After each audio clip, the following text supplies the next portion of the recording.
Hello friends, welcome back to GK Prince Academy. तो हम लोग डिस्कस कर रहे थे घटना चक्र बुक के प्रैक्टिस सेट टो सीरीज का, और उसमें हम लोग केबीएस पीआरटी के जो है प्रैक्टिस सेट का डिस्कशन कर रहे थे। इसमें अगर हम बात करें तो प्रैक्टिस सेट नंबर 6 तक हो चुका है। आज का वीडियो जो होगा प्रैक्टिस सेट नंबर 7।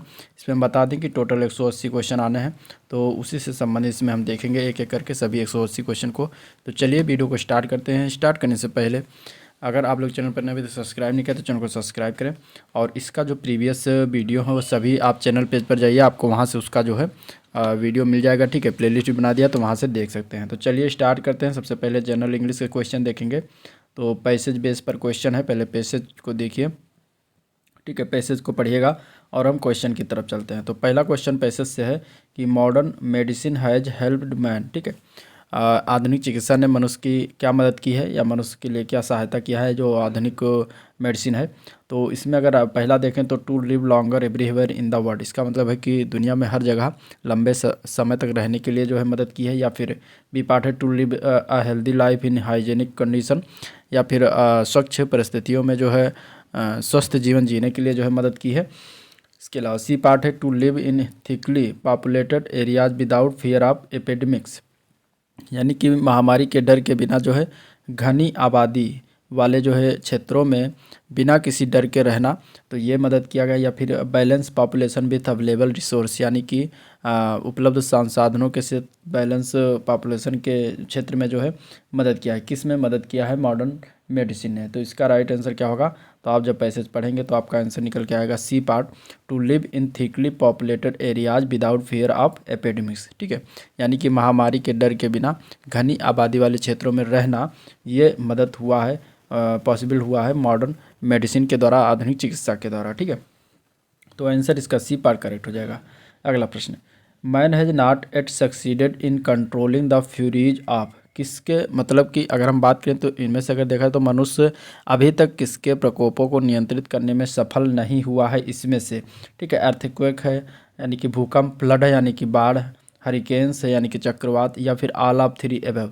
ठीक है, इसमें से किसका कंट्रोल जो है अभी तक सफलता प्राप्त नहीं हुआ है मनुष्य के द्वारा। तो इसमें अगर हम आंसर की बात करेंगे तो डी पार्ट हो जाएगा ऑल ऑफ थ्री एबव, यानी कि इन तीनों को जो है कंट्रोल अभी प्राप्त नहीं हुआ। ठीक है, अगला क्वेश्चन है which one of the following statement best reflects the underlying conviction of the passage. ठीक है, इसका अगर अब अर्थ की बात करें तो निम्न में से कौन सा कथन जो है गद्यांश के अंतर्निहित दृढ़ विश्वास को जो है सर्वोत्तम रूप से दर्शाता है इसमें से। तो ऑप्शन ए है मैन कैन डू वंडर्स, यानी कि मैन चमत्कार कर सकता है। ऑप्शन बी है man's knowledge has no end, यानी कि मनुष्य का ज्ञान का कोई अंत नहीं है।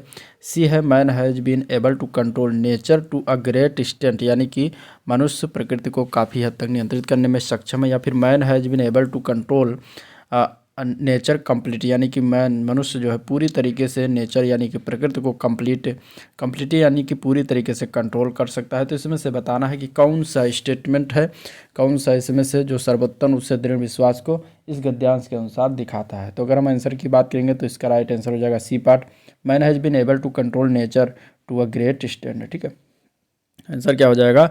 मनुष्य प्रकृति को काफ़ी हद तक नियंत्रित करने में सक्षम है। तो आंसर सी पार्ट करेक्ट है। अगला क्वेश्चन है in ancient time man had an apprehension of, यानी कि प्राचीन काल में, इन एंशियंट टाइम्स मीन्स प्राचीन काल में मनुष्य को, अप्रीहेंशन मीन्स होता है आशंका। ठीक है, मनुष्य को किसकी आशंका थी ये बताना है, एपिडेमिक्स की, या फिर सेवर ड्रॉप्ड की यानी कि सूखा की, या फिर फ्लड यानी कि बाढ़ की, या फिर ऑल ऑफ थ्री एबव। इसमें आंसर क्या हो जाएगा? इसका राइट आंसर हो जाएगा D part all of three above. इन तीनों की आशंका थी मनुष्य को प्राचीन काल में, तो आंसर डी पार्ट करेक्ट हो जाएगा। ठीक है, नेक्स्ट क्वेश्चन। अब अगला प्रश्न देखते हैं। अगला क्वेश्चन है the modern transport system is blessing is at. ठीक है, यानी कि आधुनिक परिवहन प्रणाली का एक वरदान है, क्योंकि इसमें बताना है कि क्यों जो है आधुनिक परिवहन प्रणाली है जो एक वरदान के रूप में साबित हुआ है। तो अगर हम देखें तो चूंकि आधुनिक परिवहन तंत्र के लोगों को आवश्यक सामग्री उपलब्ध कराने में उपयोगी होते हैं, अतः यह वरदान स्वरूप जो है माने जाते हैं।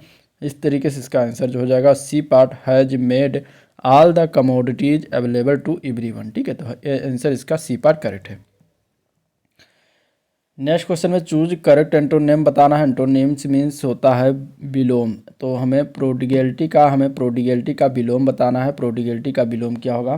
प्रोडिगलिटी मीन्स होता है भरमार, या फिर इसको हम कह सकते हैं अतिव्यय, ठीक है, यानी कि अधिक या अतिव्यय, फिजूल खर्ची कह सकते हैं। तो इसका विलोम क्या हो जाएगा, इसका विलोम हो जाएगा परसिमनी, जो कि दिया गया है ए पार्ट में। परसिमनी मीन्स क्या होता है, परसी मीन्स होता है मितव्ययिता, मितव्यय। तो इस तरीके से इसका आंसर क्या हो जाएगा, ए पार्ट करेक्ट हो जाएगा, ठीक है। नेक्स्ट क्वेश्चन में भी एंटोनिम बताना है। इsoteric, एसोटेरिक का हमें एंटोनिम बताना है, विलोम बताना है। तो इsoteric मीन्स होता क्या है, इsoteric मीन्स होता है गोपनीय, ठीक है। क्या होता है, गोपनीय इसका अर्थ होता है। तो इसका विलोम क्या हो जाएगा, इसका विलोम हो जाएगा प्रत्यक्ष या फिर दृश्य या फिर प्रकट, जो कि होता है अपेरेंट। इसमें से डी पार्ट इसका करेक्ट हो जाएगा। डोसाइल का मतलब क्या है ये बताना है। डोसाइल का अर्थ क्या होता है, डोसाइल का अर्थ है जेंटल, ठीक है, जेंटल कह सकते हैं। इसका अर्थ क्या होता है, जेंटल होता है, कंट्रोलेबल होता है, अमेनेबल होता है, ओबीडियंट यानी कि सरलतापूर्वक नियंत्रण में होने वाले को डोसाइल कहते हैं, या फिर वो व्यक्ति के परिप्रेक्ष्य में या फिर जानवर के परिप्रेक्ष्य में। तो करेक्ट आंसर जो होगा इसका राइट आंसर बी पार्ट हो जाएगा, जेंटल, ठीक है। और इसमें अगर देखें वाग, वाग जो लिखा है इसका मतलब धुंधला होता है, यानी कि अनिश्चितता होती है, उसको हम कहते हैं वाग, ठीक है। स्टूपिड मीन्स होता है मूर्ख, और स्टबर्न जो लिखा हुआ है इसका मतलब जिद्दी, ठीक है। जिद्दी को क्या कहेंगे इंग्लिश में, स्टबर्न, ठीक है। इनगेमेटिक का मतलब क्या होता है, इनगेमेटिक, इनगेमेटिक की अगर हम बात करें तो इसका अर्थ होता है पजलिंग, क्रिप्टिक, ठीक है, बैफलिंग यानी कि रहस्यमय इसको कह सकते हैं। तो इसमें अगर देखा जाए तो करेक्ट आंसर बी पार्ट इसका हो जाएगा, पजलिंग, ठीक है। डिसप्लीज्ड मीन्स होता है नाराज, डिसप्लीज्ड का अर्थ होता है नाराज। लर्नड मीन्स सीखना, विद्वान या पंडित इसको कह सकते हैं, लर्नड है, ठीक है। इसके अलावा शॉर्ट साइटेड जो लिखा हुआ, शॉर्ट साइटेड मीन्स अदूरदर्शी, यानी कि दूरवर्ती वस्तुओं को ठीक से ना देख पाने वाले को शॉर्ट साइटेड कहेंगे। Next question, choose the correct sentence, इसमें से बताना है कि कौन सा करेक्ट सेंटेंस है। तो अगर हम इसमें देखें तो देखिए 200 rupees are not a big sum. इसके बाद बी पार्ट में भी यही लिखा हुआ, लेकिन यहाँ पे लिखा है रूपी करके आर नॉट लिखा हुआ, ठीक है। यहाँ पर सी पार्ट में देखेंगे तो रूपी में डबल ई करके आर नॉट लिख दिएगा। इसके बाद डी पार्ट में देखेंगे तो rupee is not a big sum लिखा हो। तो इसमें से क्या जो है गलत है, इसमें देखेंगे तो आपका जेंडर ऐसे संबंधित इसमें गलती किया गया है, ठीक है। तो अगर हम देखें इसमें डी पार्ट, तो डी पार्ट जो है सॉरी इसमें सही बताना था कौन सा सही है, तो डी पार्ट इसका करेक्ट हो जाएगा। 200 rupee is not a big sum, ठीक है। नियम यह है कि यदि वाक्य का सब्जेक्ट कोई ऐसा कलेक्टिव नाउन हो जिससे निश्चित नापतोल, प्रमाण या फिर दूरी का बोध हो, तो वहाँ पर जो है बहुवचन यानी कि प्लूरल रहने पर भी ऐसे सब्जेक्ट के साथ सिंगुलर वर्ब का प्रयोग करते हैं, क्योंकि उससे एक निश्चित मात्रा, राशि या परिमाण का भाव झलकता है, संख्या का नहीं, ठीक है। तो यहाँ पे 200 रुपी एक निश्चित मात्रा का भाव झलकता है, इसलिए यहाँ पे इज लगेगा ना कि आर लगेगा, ठीक है। तो बाकी सारे गलत हैं, आपका आंसर इसमें डी पार्ट करेक्ट हो जाएगा। नेक्स्ट क्वेश्चन हिंदी के देखते हैं आप। पहला क्वेश्चन है वर्ण के प्रकार कितने होते हैं। वर्ण के प्रकार की बात करें तो वर्ण जो होता है भाषा की सबसे छोटी इकाई होती है, और वर्णों की बात करें तो वर्णों को स्वर, व्यंजन और अयोगवाह रूप में विभाजित किया गया है तथा इनके व्यवस्थित क्रम को वर्णमाला कहा जाता है। करेक्ट आंसर क्या हो जाएगा, स्वर, व्यंजन और अयोगवाह, जो कि दिया गया है बी पार्ट में, ठीक है। तो ये 3 प्रकार के होते हैं। नेक्स्ट क्वेश्चन देखते हैं, व्यक्तिवाचक संज्ञा बताना। अगले क्वेश्चन, मोहन एक परिश्रमी और ईमानदार बालक है, इसमें से व्यक्तिवाचक संज्ञा क्या है, ठीक है।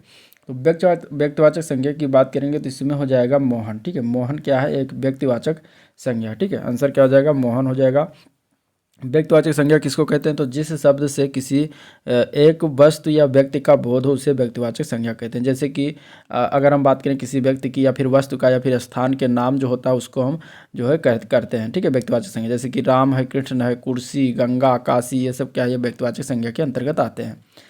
नेक्स्ट क्वेश्चन है, अपवाद को छोड़कर वर्णमाला के अक्षरों के नाम किस लिंग में होते हैं, ठीक है। यानी कि वर्णमाला जो अक्षर हैं, यानी कि छोटा आ बड़ा से लेकर और ये काका का फिर इसके बाद छत्रंज्ञा तक जो है ये किस लिंग में होते हैं, पुल्लिंग होता है या फिर स्त्रीलिंग होता है। तो अगर हम बात करें सामान्यतः जो वर्णमाला के अक्षर हैं उनके नाम जो है पुल्लिंग में होते हैं, लेकिन अपवाद स्वरूप में अगर देखा जाए तो छोटी ई, बड़ी और री, ये 3 वर्ण ऐसे हैं जो कि स्त्रीलिंग में होते हैं, ठीक है। तो अगर अपवाद को छोड़ा जाए तो समानता पुल्लिंग होता है सभी, तो आंसर ए पार्ट हो जाएगा। लेकिन 3 ऐसे हैं जो अपवाद स्वरूप स्त्रीलिंग होते हैं, जो एक है छोटी ई, एक बड़ी है और एक री, ये तीनों क्या है, ये स्त्रीलिंग में होते हैं। नेक्स्ट क्वेश्चन, निम्नलिखित विकल्पों में से एक वचन शब्द कौन सा है? इसमें से दर्शन, नदी, घरों और लताओं, इसमें से कौन एक वचन शब्द है? एक वचन शब्द की अगर हम बात करेंगे इसमें तो बी पार्ट हो जाएगा नदी। नदी जो है एक वचन शब्द है जिसका बहुवचन होता है नदियाँ, ठीक है। इसका बहुवचन क्या होता है? नदियाँ होता है, बाकी सारे बहुवचन है, ठीक है। दर्शन हमेशा जो है बहुवचन के रूप में प्रयोग किया जाता है, ठीक है। घरों की बात करें तो इसका एक वचन घर होता है, ठीक है। और अगर हम बात करें लताओं तो लताओं का इसका एक वचन क्या होता है? लता होता है, लता, ठीक है। तो इस तरीके से इसमें आपका आंसर जो होगा वो बी पार्ट हो जाएगा। और हमेशा बहुवचन में प्रयोग होने वाले कुछ वर्ण है, कुछ शब्द हैं, जैसे कि दर्शन है, दाम है, प्राण है, आंसू है, ये सब क्या है? ये सब सदा एक वचन बहुवचन में प्रयोग होते हैं, ठीक है। नेक्स्ट क्वेश्चन, उत्तम पुरुष सर्वनाम के किस भेद का एक प्रकार है इसमें से? तो अगर हम इसमें बात करें उत्तम पुरुष जो है सर्वनाम के किस भेद का एक प्रकार होता है, तो अगर हम बात करें पुरुषवाचक सर्वनाम की, ठीक है, तो पुरुषवाचक सर्वनाम के 3 भेद हैं। पहला है उत्तम पुरुष जिसमें मैं और हम आता है, और दूसरा आता है इसके अंतर्गत मध्यम पुरुष जिसमें तू, तुम और आप आता है, ठीक है। ये तीनों जो हैं ये मध्यम पुरुषवाचक सर्वनाम है। इसके अलावा तीसरा आता है अन्य पुरुष। अन्य पुरुष में अगर देखें तो उसमें वह, मैं, यह और ये, इस तरीके से ये इतने 4 शब्द हैं जो कि अन्य पुरुष के अंतर्गत आते हैं। तो इसके 3 प्रकार हैं पुरुषवाचक के, एक है उत्तम पुरुष, दूसरा है मध्यम पुरुष, तीसरा है अन्य पुरुष। नेक्स्ट क्वेश्चन, कि जिस विकारी शब्द से संज्ञा की व्याप्ति मर्यादित होते है उसे क्या कहा जाता है? तो जिस विकारी शब्द से संज्ञा की व्याप्ति की मर्यादित होती है उसे हम कहते हैं विशेषण। आंसर इसका बी पार्ट करेक्ट हो जाएगा। और विशेषण संज्ञा या सर्वनाम तथा क्रिया की विशेषता को बताता है, ठीक है। और जिसकी विशेषता बताई जाए वो विशेष कहलाता है, ये भी याद रखिएगा। नेक्स्ट क्वेश्चन, सीमांत पकौड़े खा रहा है, इसमें कर्म की दृष्टि से यह वाक्य क्या है? तो इसमें अगर देखा जाएगा कर्म की दृष्टि से तो सकर्मक क्रिया के अंतर्गत ये आएगा वाक्य। आंसर इसका बी पार्ट हो जाएगा। अब अगर हम बात करें सकर्मक क्रिया क्या है, तो जिन वाक्यों का असर कर्ता पर नहीं बल्कि कर्म पर पड़े वो सकर्मक क्रिया कहलाती है, ठीक है। तो यहाँ पर अगर देखा जाए जो उदाहरण दिया गया है, सीमांत पकौड़े खा रहा है, वाक्य में क्रिया क्या है? खाना, ठीक है। और इसका असर किस पर पड़ रहा है? पकौड़े पड़ रहा है, तो जो कि एक कर्म है, तो यहाँ पे सकर्मक क्रिया हो जाएगा। नेक्स्ट क्वेश्चन, खाट शब्द का तत्सम शब्द क्या होता है? खाट का तत्सम होता है खटवा, जो कि ए पार्ट में दिया गया है खटवा, ठीक है। नेक्स्ट क्वेश्चन, निम्नलिखित में से तद्भव शब्द बताइए कौन सा है? तद्भव शब्द इसमें देखेंगे तो जामुन जो है एक तद्भव है, बाकी प्रस्तर, तैल और पौत्र ये सब तत्सम शब्द हैं। जामुन का तत्सम क्या होता है? जामुन का तत्सम होता है जम्बू, ठीक है। तो आंसर आपका इसमें क्या हो जाएगा? आंसर जो होगा वो बी पार्ट हो जाएगा। अश्व का इसमें से कौन सा पर्यायवाची नहीं है? तो तरंग, घोटक, घोड़ा और है, ये इसमें अगर देखें तरंग शब्द जो है अश्व का पर्यायवाची नहीं होता। और ये जो है तरंग किसका पर्यायवाची होता है? ये लहर का पर्यायवाची होता है, बाकी सारे अश्व के पर्यायवाची हैं, ठीक है। नेक्स्ट क्वेश्चन देखते हैं। अब अगला क्वेश्चन करंट अफेयर पर कंप्यूटर से होगा, उसमें देखेंगे। पहला क्वेश्चन देखें तो भारत का सबसे बड़ा रबर डैम किस नदी पर निर्मित किया गया है? तो सबसे बड़ा रबर डैम जो है ये फल्गु नदी पर निर्मित किया गया है। Answer B part. ये कहाँ पर है फल्गु नदी? तो ये बिहार पर है, बिहार में है, ठीक है। बिहार में फल्गु नदी पर, वहाँ पर जो है एक रबर डैम बनाया गया है। और इसकी लागत कितनी थी? 324 करोड़। कितनी थी? 324 करोड़, ठीक है। नेक्स्ट क्वेश्चन, प्रथम वैश्विक मीडिया कांग्रेस 2022 का आयोजन कहाँ किया गया है? तो ये 15 से 17 नवंबर 2022 के मध्य ये अबू धाबी में हुआ है। अबू धाबी कहाँ पड़ता है? ये संयुक्त अरब अमीरात में पड़ता है। तो वहाँ पर जो है प्रथम वैश्विक मीडिया कांग्रेस का आयोजन किया गया। इसकी थीम क्या थी इस वर्ष की 2022 की? तो shaping the future of media industry इसकी थीम बनी थी। अगला क्वेश्चन, अश्विनी वैष्णव ने किस रेलवे स्टेशन पर भारत के पहले एल्युमिनियम फ्रेट ट्रैक यानी SIS-1 बॉब नेल्सन 1 का उद्घाटन किया है? तो ये अगर हम बात करें तो ये उद्घाटन हुआ है भुवनेश्वर ओडिशा के रेलवे स्टेशन पर, जो कि आंसर इसका हो जाएगा Bhubaneswar Odisha railway station. Answer C part इसका करेक्ट हो जाएगा। और यह जो है पूरी तरह से स्वदेशी रूप से विकसित किया गया है। अगला क्वेश्चन देखते हैं। सितंबर 2022 में 52वां दादा साहब फाल्के पुरस्कार 2020 किसे प्रदान किया गया? 2022 में 2020 का फाल्के पुरस्कार 2022 में प्रदान किया गया है, तो ये किसे दिया गया है? तो ये दिया गया है आशा पारेख को। आंसर इसका बी पार्ट करेक्ट हो जाएगा, ठीक है, आशा पारेख को। और ये पुरस्कार पाने वाली 7वीं महिला बनी है ये, ठीक है। इसके पहले 6 लोग जो है महिला पुरस्कार जो पा चुकी हैं। अगर हम बात करें 2019 और 2018 के लिए पुरस्कार, तो 2019 के लिए रजनीकांत को प्रदान किया गया था, 2018 के लिए अमिताभ बच्चन को प्रदान किया गया था। नेक्स्ट क्वेश्चन देखते हैं। अगला प्रश्न है, अगस्त 2022 में कौन खिलाड़ी लुसाने डायमंड जीतने वाला पहला भारतीय बन गया है? तो उस खिलाड़ी का नाम क्या है?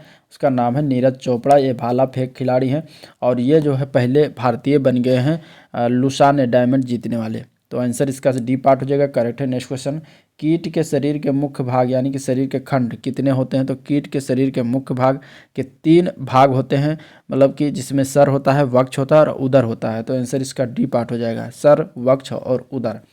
न्यूजीलैंड में रहने वाली जनजाति निम्न में से कौन सी है?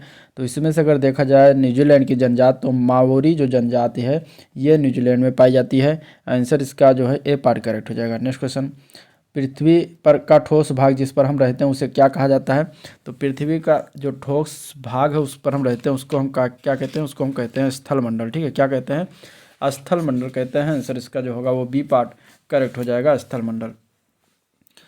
अगला प्रश्न है, भारत के संविधान के किस अनुच्छेद में नए राज्यों के गठन और वर्तमान राज्यों के क्षेत्रों, सीमाओं या नामों के परिवर्तन से संबंधित प्रावधान किए गए हैं? तो ये किया गया है संविधान के अनुच्छेद 3 में। ठीक है, और आंसर इसका हो जाएगा डी पार्ट, अनुच्छेद 3। नेक्स्ट क्वेश्चन, 2018 के बाद भारत में निम्न में से कौन सा राजमार्ग सबसे लंबा है? तो राष्ट्रीय राजमार्ग अगर हम बात करें 2018 के बाद, तो NH-44 जो है सबसे लंबा राष्ट्रीय राजमार्ग हो गया है भारत का, तो जिसकी लंबाई 3745 किलोमीटर है। तो आंसर आपका इसमें क्या हो जाएगा? बी पार्ट हो जाएगा। ये कहाँ से है? तो ये उत्तर में श्रीनगर से स्टार्ट है, श्रीनगर से स्टार्ट है और ये जो है दक्षिण में कन्याकुमारी तक जाती है और ये जो है करीब 11 राज्यों तथा 30 शहरों को आपस में जोड़ता है। तो ये भी याद रखिएगा। ठीक है, अब इसमें रीजनिंग के क्वेश्चन है जिसको करिएगा आप लोग। हम चलते हैं क्वेश्चन अगला जो नेक्स्ट है वो कंप्यूटर की तरफ। ठीक है, पहला कंप्यूटर क्वेश्चन देखें तो पर्सनल कंप्यूटर डैश की कंप्यूटर ज़रूरतों को पूरा करने के लिए डिज़ाइन किया गया है। किसकी ज़रूरत को जो है पर्सनल कंप्यूटर बनाया गया? तो पर्सनल कंप्यूटर क्या होता है? तो ऐसा कंप्यूटर है जो विशेष रूप से व्यक्तिगत अथवा छोटे समूह द्वारा प्रयोग में लाए जाते हैं। इन कंप्यूटरों को माइक्रो कंप्यूटर भी कहा जाता है। तो अगर हम बात करें तो किसकी ज़रूरतों को पूरा करने के लिए डिज़ाइन किया गया है? तो ये बेसिकली हुआ है व्यक्तियों के ज़रूरतों को। तो आंसर इसका ए पार्ट करेक्ट हो जाएगा। कौन सा कंप्यूटर का एक भाग नहीं इनमें से? Input unit, output unit, memory unit और बेसिक यूनिट। कंप्यूटर के भाग की अगर हम बात करें तो निम्नलिखित इसमें भाग होते हैं। एक तो इनपुट यूनिट होता है, आउटपुट यूनिट भी होता है। ठीक है, और इसके बाद प्रोसेसिंग यूनिट होता है। ठीक है, मेमोरी यूनिट होता है और सेकेंडरी स्टोरेज, जबकि बेसिक यूनिट जो होता है ये कंप्यूटर का भाग नहीं होता। तो आपका आंसर जो होगा डी पार्ट करेक्ट है।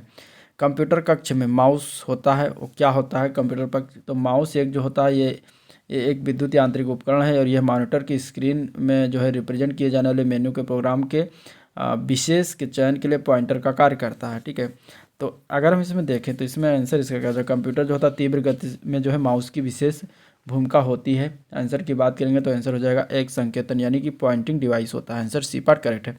एंड्रॉयड का है तो एंड्रॉयड की अगर हम बात करें तो ये एक ऑपरेटिंग सिस्टम है। आंसर इसका ए पार्ट करेक्ट हो जाएगा। ठीक है, कंपाइलर क्या है? कंपाइलर की अगर हम बात करेंगे तो कंपाइलर क्या होता है? कंपाइलर की बात करें तो ये एक सॉफ्टवेयर होता है। आंसर बी पार्ट हो जाएगा।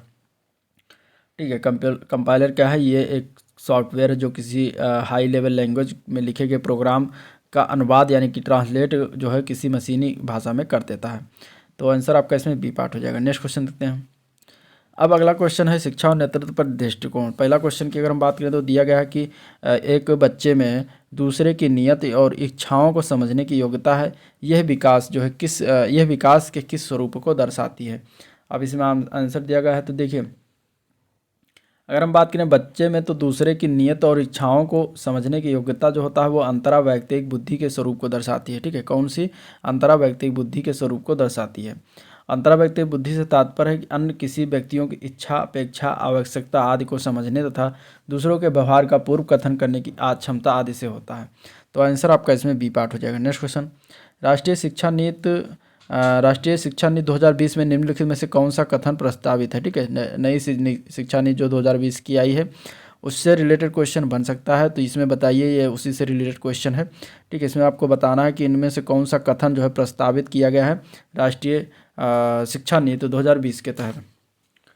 तो अगर देखा जाए तो बाल विद्यार्थियों के लिए बहुभाषी होने के उच्च संज्ञानात्मक लाभ हैं। यह जो है कथन जो है 2020 के नई शिक्षा नीति में जो है समाहित किया गया है। तो आंसर इसका सी पार्ट करेक्ट हो जाएगा। ठीक है, अगर एनसीएफ 2005 की बात करें तो बहुभाषीयता को एक संसाधन मानती है जिसमें बच्चा बहुत सी भाषाओं का ज्ञान अपने सहपाठियों से सीख सकता है, लेकिन इसमें बाल विद्यार्थियों के लिए बहुभाषी होने के उच्च संज्ञानात्मक लाभ हैं।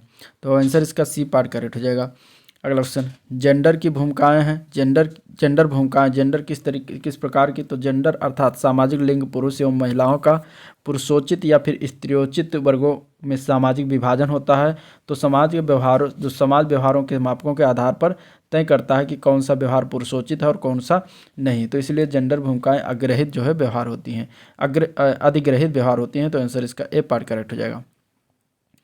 अगला प्रश्न है, सतत एवं समग्र मूल्यांकन का प्राथमिक उद्देश्य क्या है। सतत एवं समग्र मूल्यांकन से अभिप्राय की बात करें तो बच्चों के सर्वांगीण विकास के लिए उनका निरंतर आकलन तथा उन्हें उनकी आवश्यकता के अनुसार सहायता प्रदान करना होता है। ठीक है, तो अगर हम इसमें आंसर की बात करेंगे तो राइट आंसर इसका हो जाएगा बी पार्ट। छात्रों की समझ को आंकना तथा और पाठ्यक्रम तथा शिक्षा शास्त्र को जो है इसके अनुसार रूपांतरित करना। तो करेक्ट आंसर बी पार्ट हो जाएगा। नेक्स्ट क्वेश्चन देखते हैं। अगला क्वेश्चन है, अपनी कक्षा के लिए मूल्यांकन की पद्धति तय करने से पहले एक शिक्षक को किन बातों पर विचार करना चाहिए। इनमें से बताना है कि कौन बात हैं जो एक कक्षा के शिक्षक को जो है किन किन बातों पर कक्षा के लिए मूल्यांकन पद्धति तय करना चाहिए, विचार करना चाहिए। तो इसमें अगर हम देखें तो मेरे अलावा इन परिणामों का उपयोग कौन करेगा। ठीक है, दूसरा है कि विशिष्ट छात्रों के अधिगम वक्र का पता लगाने का सर्वोत्तम तरीका क्या है। तीसरा है कौन सा तरीका अध्यापिका को स्वयं के शिक्षा शास्त्र पर चिंतन में मदद करेगा। चौथा है कौन सी विधि छात्रों को उच्चतम अंक पाने में मदद करेगी। तो इसमें से कौन सा है जो एक शिक्षक को सोचना चाहिए इन बातों में से। तो अगर हम देखें तो इसमें चारों सही हैं। ठीक है, इन चारों बातों को जो है शिक्षक को सोचना चाहिए हम कक्षा के मूल्यांकन करने के लिए। तो करेक्ट आंसर होगा जो ए पार्ट करेक्ट हो जाएगा। नेक्स्ट क्वेश्चन, अगला क्वेश्चन है, समावेशी शिक्षा से क्या अभिप्राय है। समावेशी शिक्षा का क्या अर्थ है, इसका मतलब क्या होता है, इसका अर्थ क्या होता है। समावेशी शिक्षा की अगर हम बात करेंगे तो इसके आंसर की बात करेंगे तो ये योग्यताओं से परे होकर सभी बच्चों को जो है गुणवत्तीय शिक्षा उपलब्ध करवाई जाए, ये इसका अर्थ बनता है। ठीक है, समावेशी शिक्षा मीन्स होता है जिसमें एक समान विद्यालय में बाधित तथा सामान्य बालक दोनों एक साथ शिक्षा दी जाती है। और समावेशी शिक्षा के अंतर्गत मंदबुद्धि, शारीरिक रूप से दिव्यांग छात्र छात्राओं को उनकी योग्यता के परे होकर सभी बच्चों को गुणवत्ता युक्त जो है शिक्षा उपलब्ध कराई जाती है, इसलिए इसे समावेशी शिक्षा की संज्ञा दी जाती है। ठीक है, नेक्स्ट क्वेश्चन, अगले क्वेश्चन की अगर हम बात करें तो दिया गया है कथन और कारण, और बताना है कि कथन और कारण में क्या सही है क्या गलत है। तो अगर हम इसमें देखें तो कथन दिया गया है कि पढ़ाते समय एक शिक्षक को पाठ सामग्री को दर्शाने के विभिन्न तरीके अपनाने चाहिए। और कारण दिया गया है कि शिक्षक को अधिगमकर्ताओं की विविध आवश्यकताओं हेतु जो है शिक्षा शास्त्र से को उनके अनुकूल बनाना चाहिए। तो इसमें बताना है कि ए आर दोनों सही हैं और आर सही व्याख्या करता है, या फिर ए आर दोनों सही है लेकिन आर सही व्याख्या नहीं करता, या फिर ए सही है आर जो है गलत है, या फिर दोनों गलत हैं। तो देखिए, पढ़ाते समय शिक्षक को पाठ्य सामग्री को दर्शाने के विभिन्न तरीके अपनाने चाहिए जिससे कि अधिगमकर्ता की अधिगम में रुचि बनी रहती है, यानी कि सीखने की क्षमता जो है बनी रहती है, रुचि बनी रहती है। इसके अतिरिक्त शिक्षक को शिक्षार्थियों की आवश्यकता एवं योग्यता के अनुरूप अपने शिक्षा शास्त्र उपायों को उनके अनुकूल बनाना चाहिए। तो अगर हम बात करेंगे तो ए और दोनों सही हैं और इसकी व्याख्या भी करता है, तो करेक्ट आंसर ए पार्ट हो जाएगा। ठीक है, नेक्स्ट क्वेश्चन, एक बच्ची लिखाई में निरंतर जो है कठिनाई का सामना करती है, उसे अक्षर बनाने और बच्चों के बीच अंतराल करने में चुनौती महसूस होती है। लक्षण किस अधिगम विकार की ओर इशारा करते हैं। तो इसके अगर हम आंसर की बात करें तो ये एक आलेख वैकल्य के विचार की ओर इशारा करते हैं जिसको हम कहते हैं डिस्लेक्सिया। आंसर इसका हो जाएगा बी पार्ट। ठीक है, विद्यार्थियों में व्यक्तिगत भिन्नताओं को पूरा करने के लिए एक शिक्षक को क्या करना चाहिए। तो इसमें अगर हम आंसर की बात करेंगे तो शिक्षा शास्त्रीय उपागमों और मूल्यांकन के विविध साधनों को जो है उपयोग करना चाहिए। तो करेक्ट आंसर बी पार्ट हो जाएगा। निम्न में से कौन सृजनात्मकता का अनिवार्य लक्षण है इनमें से। ठीक है, सृजनात्मकता अनिवार्य का लक्षण इसमें से क्या है, तो अपसारी चिंतन जो होता है सृजनात्मकता अनिवार्य का लक्षण होता है। ठीक है, और ये अगर हम बात करें तो गिलफोर्ड महोदय के अनुसार सृजनात्मक चिंतन जो कार्य स्वरूप मूल रूप में अपसारी होता है। तो ये उनके द्वारा कहा गया बातें, ये भी याद रखिएगा। नेक्स्ट क्वेश्चन, अगला प्रश्न है छोटे बच्चे। ठीक है, छोटे बच्चे ज्ञान की संरचना और अर्थ किस प्रकार निकालते हैं।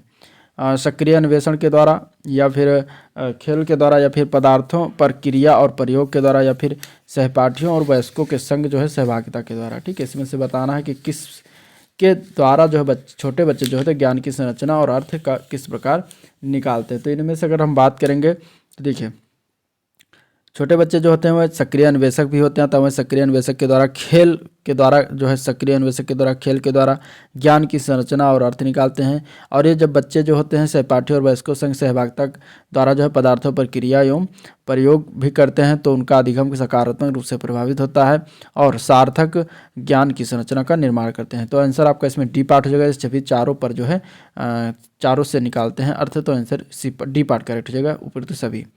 नेक्स्ट क्वेश्चन है, एक अध्यापिका बच्चों को फ़ोन पर नंबर रटने के लिए फ़ोन नंबर के 10 अंकों को 3 से 4 अंकों के समूह में बांटकर याद करना सुझाती है। अध्यापिका द्वारा सुझाई गई ये रणनीति क्या कहलाती है? तो इसके अगर हम आंसर की बात करें तो यह खंडीकरण रणनीति कहलाती है। आंसर ए पार्ट करेक्ट हो जाएगा। ठीक है। अगला प्रश्न, निम्न में से अधिगम कौन सी दिशा पर विद्यालयों में सबसे अधिक बल देना चाहिए? कौन सी दिशा में? तो परिवेश से सहभागिता द्वारा कौशलों और ज्ञान का अर्जन जो है इस पर जो है अधिक बल देना चाहिए। करेक्ट आंसर जो होगा ए पार्ट हो जाएगा। अगला क्वेश्चन देखते हैं। अगला प्रश्न में जो है दिया गया है इसमें से, और दिया गया निम्न में से कौन सा युग्म जो है सामाजिक संरचनात्मक उपागम के अनुसार छात्रों को बढ़ने के सुसाध्य बनाता है? ठीक है, अब यहाँ पे पहला, दूसरा और ये तीसरा और ये चौथा होगा। ये 4 ऑप्शन दिए गए हैं, आप इसमें एक एक करके पढ़िए। पहला दिया गया है, सलमा विद्यार्थियों को नए शब्द सिखाने के लिए फ्लैश कार्ड का उपयोग करती है और उसके सही उत्तर के लिए उन्हें टॉफी देकर पुरस्कृत करती है। ठीक है, अब इसमें किसके अनुसार देखना है? सामाजिक संरचनात्मक उपागम के अनुसार। ठीक है, किसके अनुसार? सामाजिक संरचनात्मक उपागम के अनुसार। तो इसमें अगर हम देखें, ठीक है, तो जो दिया गया है, पहला जो दिया गया है, ये सलमा विद्यार्थियों को नए शब्द सिखाने और फ्लैश कार्ड का उपयोग करती है, उनके सही उत्तरों को जाने टॉफी देकर पुरस्कृत करती है। तो ये जो है सामाजिक संरचना के अनुसार नहीं हो सकता। अगला है परामित विविध प्रकार की पुस्तकें अपने विद्यार्थियों को पढ़ने के लिए देती है। जो विद्यार्थी एक विशिष्ट पुस्तक पढ़ते हैं, ठीक है, जो विद्यार्थी एक विशिष्ट पुस्तक पढ़ते हैं, इसके उन्हें नियमित रूप से पुस्तक का परिचर्या करने के लिए कहती हैं। ठीक है, इसके बाद अरुंधति नए शब्दों को अर्थ समझने के लिए संदर्भ संबंधित संकेतों के इस्तेमाल पर बल देती है। और इसके बाद है रेखा अपने विद्यार्थियों को 5 बार लिखने के लिए देती है और वह जो है वर्तनी परीक्षा में गलत करते हैं। ठीक है, तो इसमें से बताना है कि कौन सा सही है, कौन सा सुसाध्य है या फिर सही है। तो अगर देखा जाए तो अधिगम का सामाजिक संरचनात्मक उपागम पर अगर हम बात करें तो महत्ता पर बल देता है, उपागम की महत्ता पर बल देता है। सामाजिक संरचनात्मक उपागम के अनुसार छात्रों को पढ़ने के लिए सुसाध्य करने वाला इस प्रकार है कि परामर्श विविध प्रकार की पुस्तकें अपने विद्यार्थियों को पढ़ने के लिए देती हैं। जो विद्यार्थी एक विशिष्ट पुस्तक पढ़ते हैं उन्हें नियमित रूप से पुस्तकों पर परिचर्या के लिए करने के लिए कहती हैं तथा अरुंधति नए शब्दों का अर्थ समझने के लिए संदर्भ संबोधित संकेतों का इस्तेमाल पर बल देती हैं। तो इसमें से अगर देखा जाए तो आंसर सही है 2 और 3। ठीक है, 2 और 3 जो है ये सही है इसके अनुसार, ये और ये, बाकी सारे गलत। नेक्स्ट क्वेश्चन, एक शिक्षक होने के नाते आप अपने छात्रों में समस्या समाधान क्षमताओं को किस प्रकार सुसाध्य कर सकते हैं? तो एक शिक्षक होने के नाते अगर हम देखें तो जो है छात्रों में समस्या समाधान क्षमताओं को किस प्रकार सुसाध्य करें, तो समरूपों के इस्तेमाल को बढ़ावा देकर कर सकते हैं। तो करेक्ट आंसर सी पार्ट इसका सही है। नेक्स्ट क्वेश्चन है, निम्नलिखित में से कौन सा सार्थक अधिगम को सुसाध्य करेगा? तो इसमें से अगर हम बात करेंगे तो बी पार्ट जो है, एक समस्या पर विविध तरीकों से विचार करने के लिए प्रोत्साहित करना, ये जो है अधिगम जो है सुसाध्य करेगा। ठीक है, सार्थक। नेक्स्ट क्वेश्चन है, अगर विद्यार्थी अपने कार्य की सफलता को आंतरिक कारणों पर आरोपित करते हैं तो उनमें कौन सी भावना उत्पन्न होती है? तो अगर विद्यार्थी की अगर हम बात करेंगे तो एक गर्व की भावना उनमें उत्पन्न होती है। आंसर इसका सी पार्ट जो है प्राउड। ठीक है, नेक्स्ट क्वेश्चन है, शिक्षा के प्राथमिक स्तर पर बहुत संवेदनीय उपागम के इस्तेमाल को जो है प्रोत्साहित करना चाहिए, क्यों प्रोत्साहित करना चाहिए? तो अगर हम आंसर किए तो यह अधिगम को यानी कि सीखने की क्षमता को जो है और अधिक प्रभावशाली बनाता है, इसलिए करना चाहिए। तो आंसर ए पार्ट करेक्ट हो जाएगा। ठीक है, नेक्स्ट क्वेश्चन, अगला क्वेश्चन है, बच्चे अक्सर विभिन्न संकल्पों के बारे में वैकल्पिक संकल्पनाएं और भ्रांतियां गठित कर लेते हैं और इस संदर्भ में कौन सा कथन सही नहीं है? तो इसमें अगर हम देखिए एक अध्यापिका को बच्चों द्वारा गठित वैकल्पिक संकल्पनाओं और भ्रांतियों को सख्त रूप से हतोत्साहित करना चाहिए, जो कि ये गलत है। ठीक है, ये सही नहीं है। ठीक है, तो आपका आंसर ये हो जाएगा ए पार्ट। बाकी और देखें तो सारे सही हैं। बच्चों और वयस्कों में जो है वैकल्पिक संकल्पनाओं और भ्रांतियों का गठन बहुत स्वाभाविक है, ठीक है। और इसके बाद नेक्स्ट एक अध्यापिका को निश्चित रूप से वैकल्पिक संकल्पनाओं और भ्रांतियों का गौर करना चाहिए, क्योंकि ये सीखने और सिखाने की प्रक्रिया में महत्वपूर्ण है। इसके अलावा वैकल्पिक संकल्पनाओं और भ्रांतियां सदैव निराधार नहीं होती हैं, बल्कि बच्चे को अपने आसपास की दुनिया के बारे में सहज समझ को दर्शाती हैं। नेक्स्ट क्वेश्चन, निम्न में से कौन सा अधिगम का कौन सा परिप्रेक्ष्य यह कहता है कि ठोस प्रलोभनों और पुरस्कारों द्वारा विद्यार्थियों को सीखने के लिए अभिप्रेरित किया जा सकता है? तो इसमें से अगर देखा जाए तो वो है व्यवहारात्मक अभियोजन, ठीक है। व्यवहारात्मक अधिगम जो है परिप्रेक्ष्य कहता है कि ठोस प्रलोभन और पुरस्कारों द्वारा विद्यार्थियों को सीखने के लिए अभिप्रेरित किया जा सकता है। अगला क्वेश्चन, मनोविज्ञानशाला उत्तर प्रदेश में कहाँ पर स्थित है? तो मनोविज्ञानशाला उत्तर प्रदेश में जो है इलाहाबाद में, प्रयागराज में स्थित है। तो आंसर बी पार्ट हो जाएगा। जो संबंध स्किनर का चूहों से, थॉर्नडाइक का बिल्लियों से था, वही संबंध जो है कोयलर का क्या किससे था, किस जानवर से? तो कोयलर की अगर हम बात करें तो बनबानसों से था, ठीक है। तो आंसर इसका डी पार्ट हो जाएगा।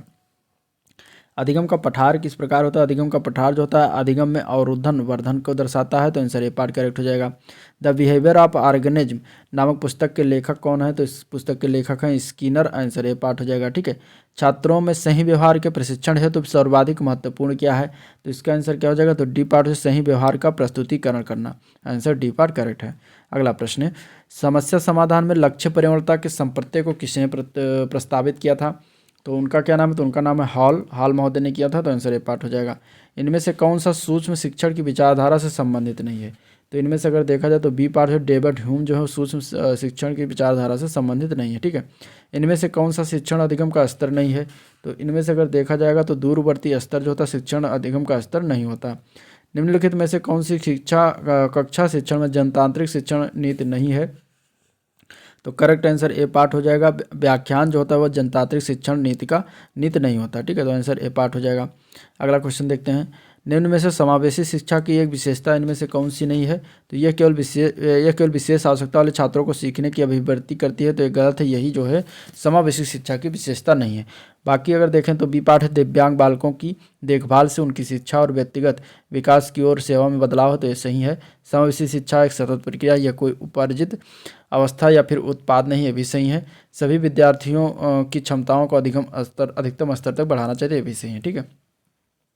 अगला प्रश्न, निम्न में से कौन सा फ्लैंडर की अंतःक्रिया विश्लेषण को इसमें से प्रणाली से संबंधित नहीं है? तो इसका आंसर क्या हो जाएगा? तो बी पार्ट जो अभिभावक कथन जो होता है वो फ्लैंडर की अंतःक्रिया विश्लेषण प्रणाली से संबंधित। बाकी छात्र कथन, शिक्षक कथन, मौन, ये सब अंतःक्रिया विश्लेषण प्रणाली से संबंधित है।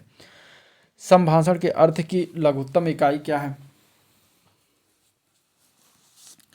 ठीक है, संभाषण के अर्थ की लघुत्तम इकाई बताना है। इसका आंसर क्या होगा? इसका आंसर की बात करें तो रूपग्राम इसका आंसर होता है। आंसर ए पार्ट हो जाएगा। हम करके सीखते हैं, ये किसने कहा था? तो ये कहा गया है डॉक्टर मेस के द्वारा। आंसर सी पार्ट करेक्ट है। नेक्स्ट क्वेश्चन, निम्न में से कौन सा शिक्षण का स्तर नहीं इनमें से?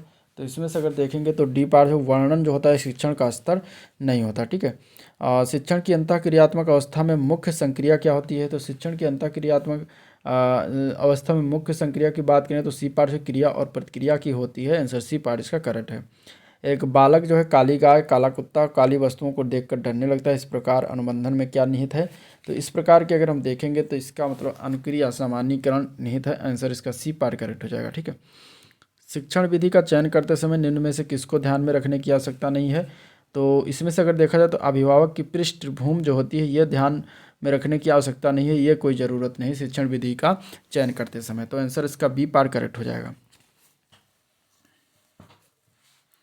अगला प्रश्न है, निम्न में से कौन सी बाल्यावस्था की विशेषता नहीं है? ठीक है, इसमें से बताना है। इसका आंसर क्या हो जाएगा?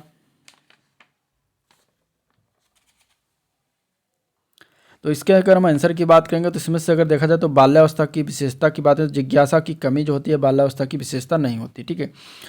निम्न में से कौन सा सृजनात्मक प्रक्रिया से संबंधित नहीं है?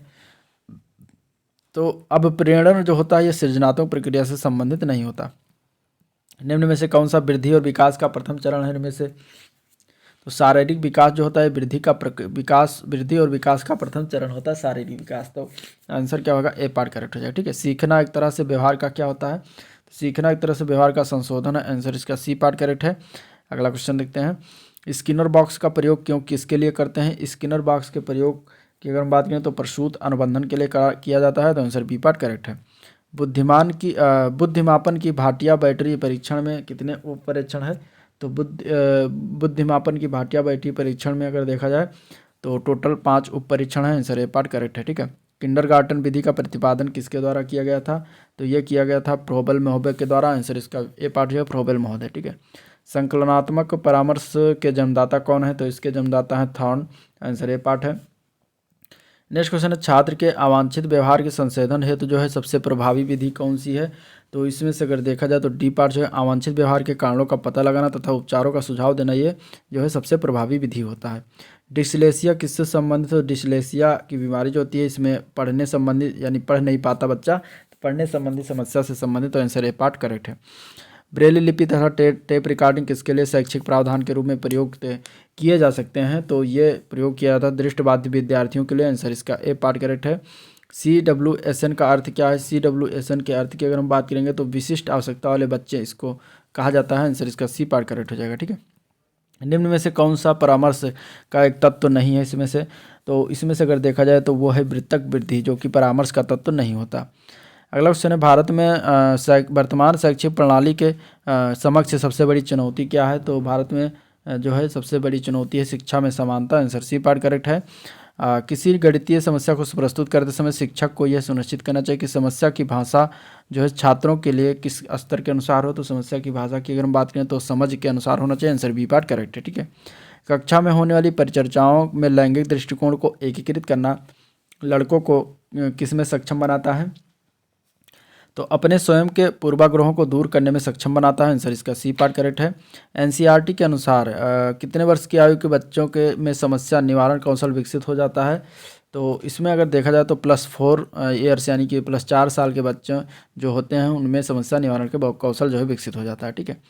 निःशुल्क और अनिवार्य शिक्षा अधिकार यानी कि RTE अधिनियम 2009 की आयु के बीच कौन सी आयु के बीच के बच्चों पर लागू होता है? तो अगर देखा जाए तो निःशुल्क और अनिवार्य शिक्षा का अधिकार अधिनियम 2009 जो होता है ये 6 से लेकर 14 साल के बच्चों की आयु पर लागू होता है, तो answer C D part correct है। ठीक है। निम्नलिखित में से कला का कौन सा रूप किसी पाठ्य पुस्तक को जीवित कर देता है?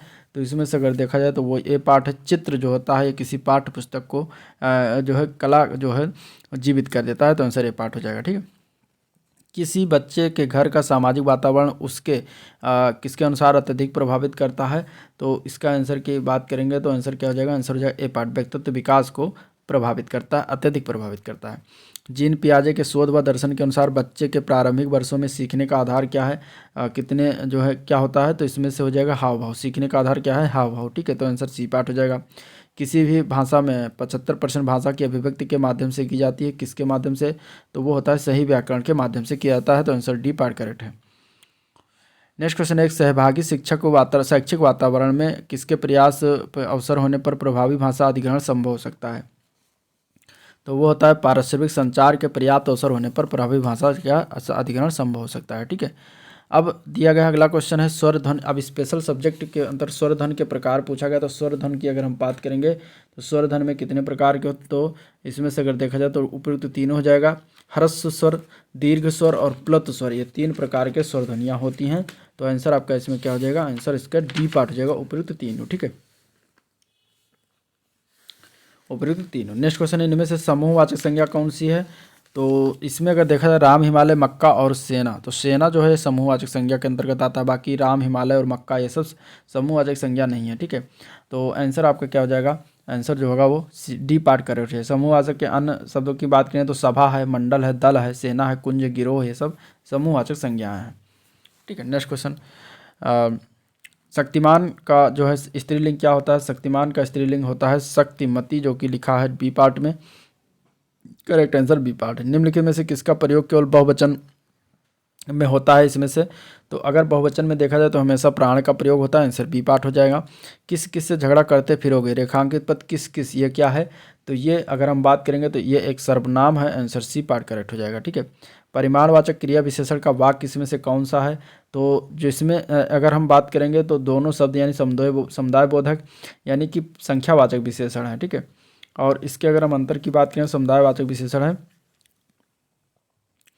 तो अगर हम इसमें बात करेंगे तो इसमें से परिमाणवाचक क्रिया विशेषण की बात कर रहा है, तो इसमें से राइट आंसर क्या हो जाएगा? राइट आंसर की बात करें तो वो बहुत थक गया है, ये जो है एक परिमाणवाचक क्रिया विशेषण के अंतर्गत आता है। ठीक है,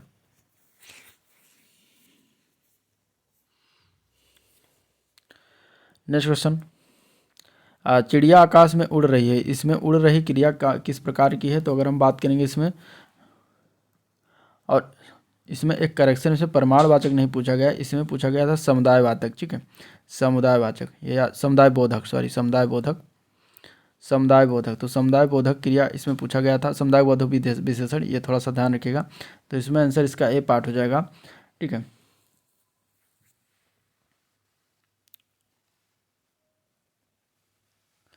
नेक्स्ट क्वेश्चन है, चिड़िया आकाश में उड़ रही है, इसमें जो है उड़ रही क्रिया क्या है? तो चिड़िया आकाश में उड़ रही वाक्य में अगर देखा जाए तो उड़ रही क्रिया जो होता है ये एक आकर्मक क्रिया है, इनसे इसका डी पार्ट। यहाँ पर कर्ता जो है चिड़िया है और वो स्वयं यानी कि क्रिया जो है उड़ना वो संपन्न कराया जा रहा है, तो इसलिए आकर्मक हो जाए। नेक्स्ट क्वेश्चन, अन्य पुरुष एक वचन सर्वनाम का संप्रदान कारक बहुवचन रूप क्या होगा? तो अन्य पुरुष जो कि होता है वह एक वचन सर्वनाम का संप्रदान कारक बहुवचन रूप, जिसमें कहेंगे उन्हें या उनके या फिर उनके लिए होगा। ठीक है, उन्हें उनके या फिर उनके लिए होगा, उन्हें उनको और उनके लिए। तो इसमें से आंसर हो जाएगा डी पार्ट। ठीक है, मेरी जेब में 10 रुपये हैं, इस वाक्य में प्रयुक्त काल कौन सा है? तो मेरी जेब में 10 रुपये हैं, इस वाक्य में काल की बात करें तो पूर्ण वर्तमान काल है, आंसर बी पार्ट करेक्ट है। कामदेव का पर्यायवाची इसमें से बताना है, तो कामदेव का पर्यायवाची मार होता है, मनसिज भी होता है, अनंग है, मदन है, कंदर्प है, सब कामदेव के पर्यायवाची है। ठीक है, बिडौजा जो होता है ये इंद्र का पर्यायवाची है, और पिशुन पिशुन जो है चुगलखोर का पर्यायवाची, चुगलखोर। ठीक है, चुगलखोर का पर्यायवाची पिशुन है, और अश्म की बात करेंगे तो ये पत्थर का पर्यायवाची है। ठीक है, अगला प्रश्न, प्रिय का विलोम क्या है? प्रिय का विलोम की अगर हम बात करें तो अप्रिय होता है, जो कि डी पार्ट सी पार्ट में दिया गया है। जो बदला ना जा सके उसके लिए उपयुक्त शब्द क्या है? तो उसको हम कह सकते हैं अपरिवर्तनीय, जो कि ए पार्ट में दिया गया है। नेक्स्ट क्वेश्चन है, एड़ियाँ रगड़ना, इसके लिए सही मुहावरे का होगा? तो एड़ियाँ रगड़ने का सही मुहावरे का अर्थ होता है बहुत दौड़ धूप करना। ठीक है, आंसर क्या हो जाएगा? सी पार्ट हो जाए, बहुत दौड़ धूप करना। दुरावस्था प्रयुक्त में उपसर्ग क्या है? तो दुरावस्था में अगर हम देखेंगे तो दुरावस्था में इसका अगर हम विच्छेद करें तो दुर प्लस अवस्था ये बनता है, और इसमें उपसर्ग जो लगा है यही दूर शब्द लगा है, जो कि बी पार्ट में दिया गया है, आंसर इसका बी पार्ट हो जाएगा। ठीक है, नेक्स्ट क्वेश्चन है, सदैव का संधि विच्छेद करना है। सदैव का संधि विच्छेद अगर हम बताएं तो इसमें सदा प्लस ए होगा, जो कि सदा प्लस ए होगा, जो कि कहाँ पर दिया गया? ये ए डी पार्ट में दिया गया। ठीक है, किस संधि का उदाहरण है? तो ये वृद्धि स्वर संधि का उदाहरण है, ये भी याद रखिएगा। अधोलिखित शब्दों में से तत्पुरुष समास कौन सा है? तो इसमें हम पराधीन की अगर हम बात करें तो पराधीन शब्द में तत्पुरुष समास है, आंसर इसका जो है सी पार्ट करेक्ट हो जाएगा। मैंने मेरे को सुधार लिया, वाक्य में त्रुटि कहाँ पर किया गया, मतलब किस प्रकार की अशुद्धि है इसमें? तो अगर इसमें हम देखें तो सर्वनाम जो है प्रकार की अशुद्धि है, मेरे को नहीं होना चाहिए था, ये सर्वनाम है, यहाँ पर ये प्रकार की अशुद्धि है। ठीक है, तो करेक्ट आंसर आपका क्या हो जाएगा? करेक्ट अगर देखेंगे वाक्य जो बनेगा मैंने अपने को सुधार लिया है, ये सही हो जाता है इसका आंसर। ठीक है, अंगीठी का शुद्ध रूप निम्न में से कौन सा है? अंगीठी का शुद्ध रूप होता है अंगीठी, जो कि लिखा हुआ है सी पार्ट में। ठीक है, नेक्स्ट क्वेश्चन, निम्नलिखित में से कौन सा शब्द बादल का पर्यायवाची नहीं? इनमें से बादल का पर्यायवाची अगर हम देखें तो जलद, नीरद, वारिध, मेघ दिया गया है। तो वारिध जो दिया गया है वारिध है, वारिध जो होता है बादल का पर्यायवाची नहीं होता। ठीक है, वारिध क्या है? बादल का पर्यायवाची नहीं होता। अब इसमें देखें वारिध कहाँ दिया है, ये किसका पर्यायवाची है? ये समुद्र का पर्यायवाची है। तो आंसर आपका इसमें सी पार्ट हो जाएगा, समुद्र के पर्यायवाची जो है वारिध होता है, जो कि बादल का नहीं होता। लौकिक जगत में माया में सभी फंसे हुए रेखांक सबका सटीक, लौकिक का हमें विलोम बताना बेसिकली इसमें। तो लौकिक का विलोम अलौकिक होता है, जो कि ए पार्ट में दिया गया है। ठीक है, अब अगला क्वेश्चन हमें बताना है choose the correct word order. इसमें से हमें वर्ड आर्डर चूज करना है, यानी कि सब्जेक्ट अगर हम बात करें तो सब्जेक्ट, वर्ब तथा ऑब्जेक्ट का क्रम अंग्रेजी के भाषा के वाक्य यानी कि क्लास को सही अर्थ में प्रकट करने का सर्वमान्य जो है क्रम है। और यहाँ वाक्य में अगर देखा जाए तो लव क्रिया के रूप में है, तथा जैक जो है व्यक्ति का नाम जो कि सब्जेक्ट है, और म्यूजिक है जो कि नाउन है ऑब्जेक्ट के रूप में। तो यहाँ पे SBO यानी सब्जेक्ट, वर्ब और ऑब्जेक्ट की अगर हम बात करेंगे तो इसके अनुसार अभी सी पार्ट से हो जाएगा। ठीक है, सब्जेक्ट इसके बाद वर्ब फिर ऑब्जेक्ट। तो इसमें से सब्जेक्ट जो है जैक है, वर्ब है लव्स, और म्यूजिक जो है क्या है? ऑब्जेक्ट है। तो सब्जेक्ट जैक, लव्स, म्यूजिक, ये सही है। Next question, choose the correct pronoun. It was my brother who went with dash यहाँ पे लगाना है क्या प्रोनाउन, तो हिम, हर तथा देम ऐसे प्रोनाउंस हैं जो वाक्य में जो है ऑब्जेक्ट के रूप में प्रयोग किए जाते हैं, जबकि ही, सी, दे अथवा हिज का प्रयोग जो है सब्जेक्ट के रूप में होता है। अब इसमें हमें जो लगाना है वो ऑब्जेक्ट केस का ही लगाना है, तो यहाँ पे अगर देखा जाए तो हर लगाया जाएगा। ठीक है, आंसर ये पार्ट सही हो जाएगा। नेक्स्ट क्वेश्चन, अगला प्रश्न है what are words that spell the same backwards called. ठीक है, सेम बैकवर्ड्स कॉल्ड। तो इसमें अगर देखा तो ऐसे शब्द जिन्हें पीछे की ओर से भी समान स्पेलिंग द्वारा व्यक्त किया जाए उन्हें जो है विलोम पद या विलोम काव्य कहते हैं। ठीक है, इसका मतलब ये है। तो पैलिंड्रोम उसको कहा जाता है इंग्लिश में। तो इससे अगर आंसर की बात करेंगे तो इसका आंसर क्या हो जाएगा, पैलिंड्रोम होगा। ठीक है, आंसर क्या हो जाएगा, पैलिंड्रोम, जिसको हम इसका अर्थ होता है विलोम पद या विलोम काव्य।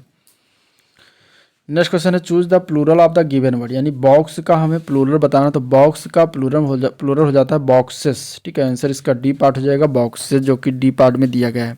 अंग्रेजी भाषा के जिन शब्दों के अंत में एस या ई लगाकर प्लूरल बनाए जाते हैं वह रेगुलर प्लूरल होते हैं। ठीक है, जबकि बहुत से ऐसे शब्द हैं जो इस नियम का पालन नहीं करते हैं। ठीक है, चलिए next question, choose the singular form of the given word, इसका सिंगुलर बताना है। लीव्स का सिंगुलर बताना है, तो प्लूरल नाउन लीव्स मीन्स होता है पत्तियां। ठीक है, इसका मतलब होता है पत्तियां, और इसका जो है सिंगुलर क्या हो जाएगा, लीफ हो जाएगा, लीफ, जो कि बी पार्ट में दिया गया है। Which is not antonym of the given word, यानी इसका एंटोनिम इनमें से कौन सा नहीं, यानी विलोम शब्द कौन सा नहीं, तो लवली का अर्थ क्या होता है, लवली का अर्थ होता है सुंदर। इसका इनमें से कौन सा विलोम नहीं है। तो इसके विलोम की अगर हम बात करें तो अगली, अगली, ड्रैब और अयोफुल, ये तीनों इसका विलोम हो जाएगा, लेकिन टाल जो होगा इसका विलोम नहीं होगा। तो आपका आंसर इसमें ए पार्ट हो जाएगा। Choose the best answer, what is your city like. ठीक है, what is your city like, अगर कोई पूछ रहे तो इसका आप आंसर क्या देंगे इंग्लिश में, तो इसका मतलब होता है, अर्थ होता है आपका शहर कैसा लगता है, या फिर आपका शहर कैसा है। इसका उत्तर भी इसी के अनुरूप होना चाहिए। तो इस आधार पर आप सर्वोत्तम उत्तर इसका क्या सकते हैं, it is small but nice. ठीक है, इसका आंसर क्या हो जाएगा, सही रूप से it is small plus but nice. तो करेक्ट आंसर जो होगा बी पार्ट हो जाएगा। नेक्स्ट क्वेश्चन में हमें एडवर्ब आइडेंटिफाई करना है। The wicked boy slapped the girl loudly, इसमें से आइडेंटिफाई क्या हो जाएगा, तो वाक्य में अगर देखा जाए लाउड जो है, जो कि एक एडजेक्टिव से बना है, लाउडली। ठीक है, और ये जो है अगर देखा जाए तो पास्ट टेंस की वर्ब स्लैप्ड को क्वालिफाई करने वाला शब्द लाउडली है, जो कि एक एडवर्ब रूप में प्रयोग किया गया है, यानी कि क्रिया विशेषण। तो आंसर इसका डी पार्ट जो है, इसमें से एडवर्ब क्या हो जाएगा, loudly. Choose the word opposite meaning in the given word, drought का हमें अपोजिट बताना है, विलोम बताना। तो ड्राउट मीन्स होता है अनावृष्टि, इसका विलोम हो जाएगा बाढ़, यानी कि फ्लड। आंसर इसका क्या हो जाएगा, फ्लड।